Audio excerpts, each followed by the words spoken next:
Hello and welcome, or welcome back for those of you who don't know me. I'm Georgie from Healing Moons, and welcome to the beginning of our new series on working with the elements.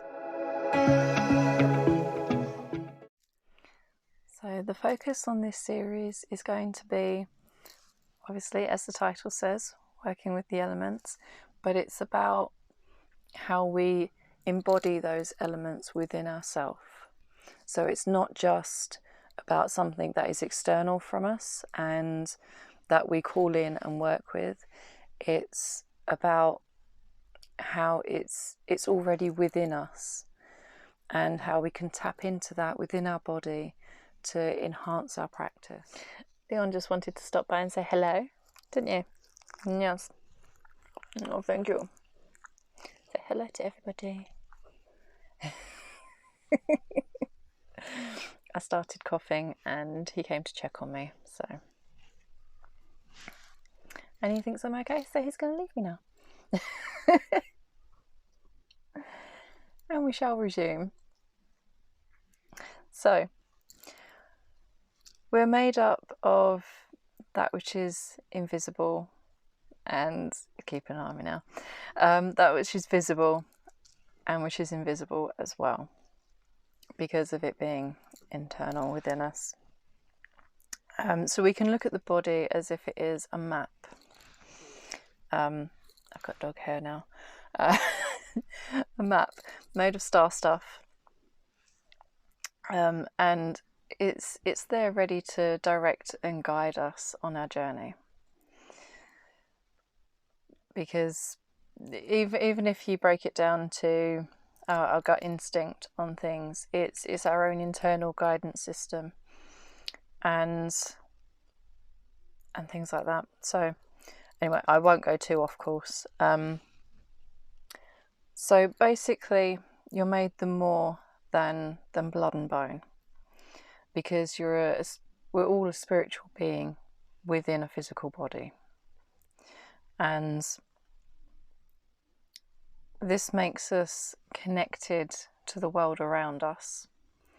Although we come to this, I can't think of the right words and it's all coming out wrong, but we come here to, as a spiritual being, to experience the separateness of being in a body and having that human experience of being here. But obviously, because of our spiritual nature, we are connected to, it kind of makes that link between spirit and the physical by being here in our human bodies. But we never lose that connection to everything around us because of this.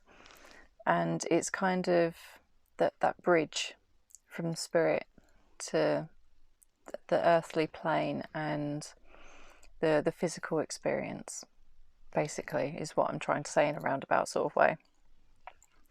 So I wanted to do this series, which is aimed at helping you to deepen your connection with your body and the elements that intertwine throughout.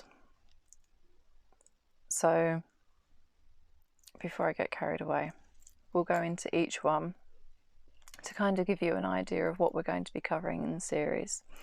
So we're going to start with witch lungs, or witch's lungs, which will explore the breath and breath work for interconnectivity, personal presence, and perceiving invisible influences.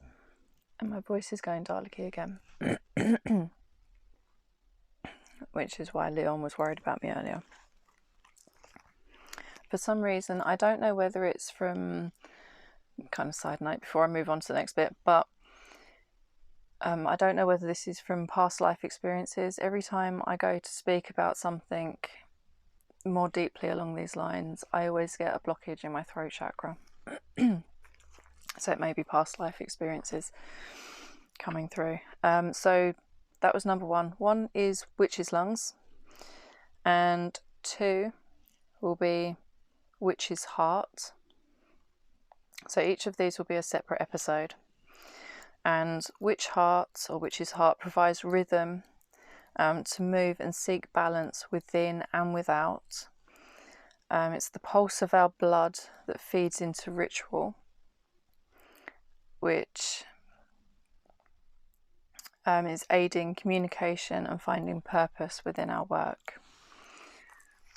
So that is number 2. Number 3 is the serpent, which to me also links in with Kundalini energy and our lower chakras, because the serpent comes from our root and sacral chakra area to come up through the body, which is why it's kind of likened to the Kundalini awakening. So number 3, I'm going off on a tangent here. Number 3 is the serpent, which is the most primal part and guides us to strengthen our powers of intuition and protection, because that's where our boundaries and everything come from as well, and discovering healing mysteries of creativity and transformation. Then we have what will be episode number 4. Wrong amount of fingers, I can't count obviously. Which is bones, which are there to give us strength and structure. I can't speak. Wow, can't count, can't speak. It's all going wrong. But it's to give us strength and structure to build our practice, which connects us with our ancestors, and the mysteries of death, which can be, which to me is more about transformation, but that's my own personal take on it, and yet speaks of the future as well, because our history is carried, like our ancestral history is carried within our DNA, which is within our bones. And sometimes when you experience something, you say that you can feel it bone deep. So it's that real depth that it brings to us.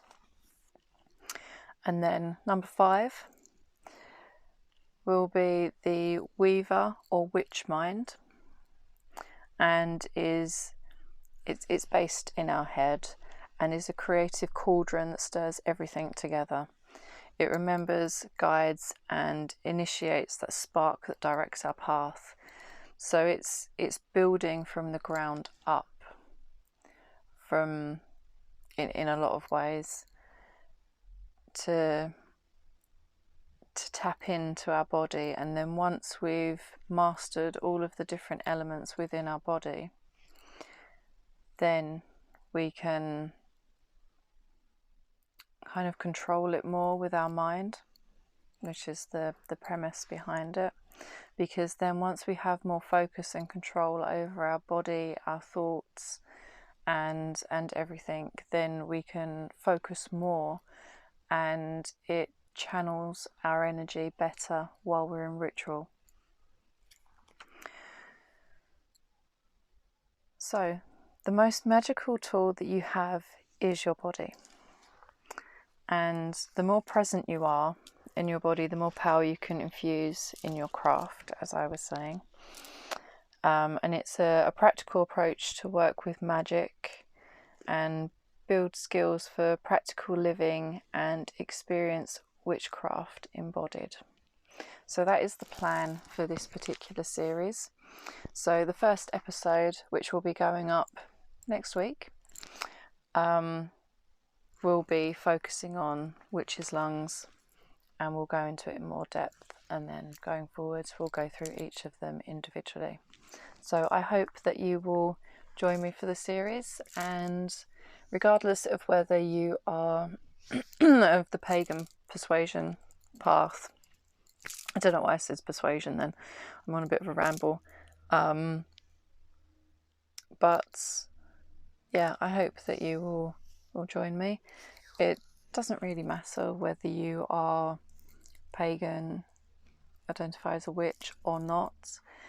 To me, this is very much about connecting more deeply with your body and just finding that inner peace and coercion within yourself to be able to embody a truer, more grounded version of yourself to show up in the world and how you present yourself. And yeah, so it doesn't really matter whether you are pagan or not, but I hope that you will get some, I hope that this will bring value to you and that you will join me on this. So thank you for joining me for this episode, and if you feel called to do so, please feel free to like, comment or subscribe below, and I will catch you in the next video. Until then, love and light, take care. Bye.